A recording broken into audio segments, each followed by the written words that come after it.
Hi అండి, నమస్తే. Welcome back to V V kitchens. నేను మీ వర్ధిని విజయ్.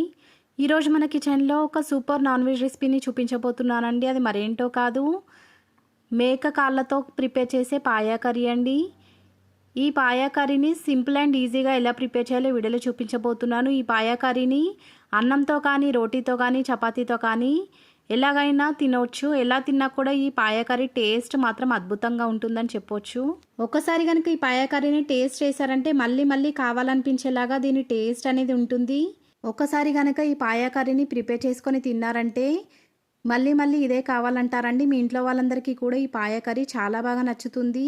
జలుబు లేదా దగ్గు వచ్చినప్పుడు ఈ పాయా కర్రీని తింటూ ఉంటారండి. అలా తిన్నప్పుడు జలుబు నుంచి మనకు రిలాక్సేషన్ కూడా లభిస్తుంది. మరి ఆలస్యం ఎందుకు, ఈ పాయా కర్రీని ప్రిపేర్ చేయడం కోసం ప్రాసెస్ స్టార్ట్ చేసేద్దాం. ముందుగా ఒక పెద్ద బౌల్లోకి సాల్ట్తో బాగా వాష్ చేసుకున్నటువంటి 1/2 kg దాకా మేకకాళ్ళను తీసుకోవాలి. ఈ మేకకాళ్ళను మార్కెట్ నుంచి తీసుకొచ్చిన తర్వాత ఉప్పుతో 2 నుంచి 3 సార్లు బాగా రుద్దుతూ కడుక్కున్న తర్వాత మంచినీళ్ళని వేసి 2 నుంచి 3 సార్లు బాగా వాష్ చేసుకున్న తర్వాత ఈ బౌల్లోకి వేసుకోవాలి. అలా చేసినట్లయితే ఈ మేకకాళ్ళు ఎలాంటి నీచు వాసన రాకుండా ఉంటాయండి.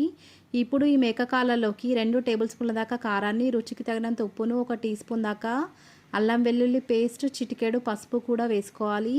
వీటితో పాటుగా 1/2 టీ స్పూన్ దాకా గరం మసాలాని, మరొక 1/2 టీ స్పూన్ దాకా ధనియా పౌడర్ని కూడా వేసుకొని ఈ మసాలాలన్నిటినీ కూడా ఈ మేకకాళ్ళతో పాటు కలిసేలాగా మొత్తం కలిపేసుకోవాలి. మనం వేసుకున్నటువంటి ఇంగ్రీడియంట్స్ అన్నీ కూడా ఈ మేకకాళ్ళతో పాటు కలిసిపోవాలండి. అలాగా రుద్దుతూ బాగా మసాజ్ చేస్తూ ఈ మేకకాళ్ళు మొత్తానికి కూడా కలిపేసుకున్న తర్వాత ఒక 1/2 అవర్ పాటు రెస్ట్ ఇవ్వాలి.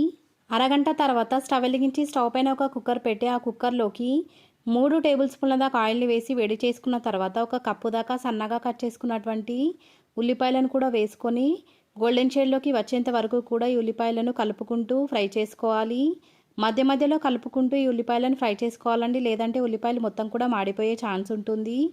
ఈ ఉల్లిపాయలు వీడియోలో చూపించినట్టుగా గోల్డెన్ కలర్లోకి వచ్చిన తర్వాత ఈ కుక్కర్లోకి సన్నగా కట్ చేసుకున్నటువంటి చేతి నిండా కొత్తిమీరను కూడా వేసుకొని పచ్చివాసన పోయేంత వరకు ఫ్రై చేసుకున్న తర్వాత ఇందాక మనం మ్యారినేట్ చేసి పక్కన ఉంచుకున్నటువంటి మేకకాళ్ళు మొత్తాన్ని కూడా వేసేసుకొని ఉల్లిపాయలతో పాటు కలిసేలాగా అడుగు నుంచి కలుపుకొని ఈ కుక్కర్ పైన మూత పెట్టి 5 to 10 minutes పాటు మంటను లో టు మీడియం ఫ్లేమ్లోకి అడ్జస్ట్ చేసుకొని ఈ మేకకాళ్ళలో నుంచి ఆయిల్ అనేది పైకి తేలి వచ్చేంత వరకు కూడా ఈ మేకకాళ్ళను ఆయిల్లో బాగా ఫ్రై చేసుకోవాలి. వీడియోలో చూపించినట్టుగా ఈ మేకకాళ్ళ నుంచి ఆయిల్ అనేది పైకి తేలడం స్టార్ట్ అయిన తర్వాత మరొకసారి ఈ మేకకాళ్ళను అడుగు నుంచి బాగా కలుపుకున్న తర్వాత ఇప్పుడు ఈ కుక్కర్లోకి 2 లీటర్స్ దాకా మంచినీళ్ళని వేసుకోవాలి. మనం వేసుకున్నటువంటి వాటర్ మొత్తం కూడా ఈ మేకకాళ్ళతో పాటు కలిసేలాగా ఒకసారి అడుగు నుంచి కలుపుకున్న తర్వాత ఇప్పుడు ఈ కుక్కర్లోకి 1/2 టీ స్పూన్ దాకా మిరియాల పౌడర్ని, మరొక 1/2 టీ స్పూన్ దాకా సొంటి పొడిని కూడా వేసుకొని మనం వేసుకున్నటువంటి ఈ స్పైసెస్ కూడా ఈ కుక్కర్లో ఉన్న వాటర్తో పాటు కలిసేలాగా ఒకసారి అడుగు నుంచి బాగా కలుపుకొని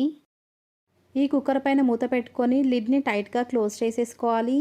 ఇప్పుడు మంటను హై ఫ్లేమ్లోకి అడ్జస్ట్ చేసుకొని 15 నుంచి 20 విజిల్స్ వచ్చేంత వరకు ఈ పాయా కర్రీని ఉడికించుకోవాలి. ఈ పాయా కర్రీని ప్రిపేర్ చేసేటప్పుడు ఒక విషయం గుర్తుంచుకోవాలండి. మనం ఈ పాయా కర్రీని మేక కాళ్ళతో కనుక ప్రిపేర్ చేసినట్లయితే విజిల్స్ ఎక్కువగా ఉంచాల్సిన అవసరం లేదు. అలా కాకుండా ఈ పాయా కర్రీని మేక పొట్టేలతో కనుక ప్రిపేర్ చేస్తున్నట్లయితే ఎక్కువ విజిల్స్ పెట్టాల్సి ఉంటుందండి. దానికోసం వాటర్ కూడా ఎక్కువగా పడతాయి.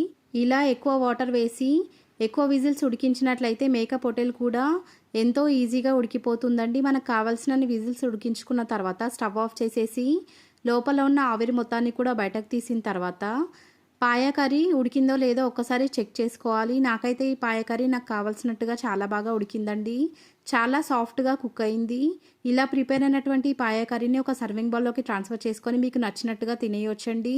ఈ పాయా కర్రీని ప్రిపేర్ చేసేటప్పుడు మనం మిరియాల పొడి ఇంకా పెప్పర్ పౌడర్ని వేసినందువల్ల జలుబు లేదా దగ్గు వచ్చినప్పుడు ఈ పాయా కర్రీని తిన్నామంటే జలుబు లేదా దగ్గు నుంచి మనకి రిలాక్సేషన్ అనేది లభిస్తుందండి.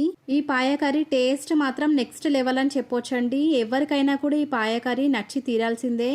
మరికొన్ని ఈ పాయాతో ప్రిపేర్ చేసే రెసిపీస్ మన ఛానల్లో అవైలబుల్గా ఉన్నాయి. మీకు కనుక కావాలనుకుంటే లింక్ డిస్క్రిప్షన్లో ఇస్తాను, మీకు వీలైతే ఒకసారి చెక్ చేసేయండి. సమ్మర్లో కంటే ఈ వింటర్ అండ్ రెయినీ సీజన్లో ఈ పాయా కర్రీని తినడం వల్ల ఎన్నో హెల్త్ బెనిఫిట్స్ మనకు లభిస్తాయి.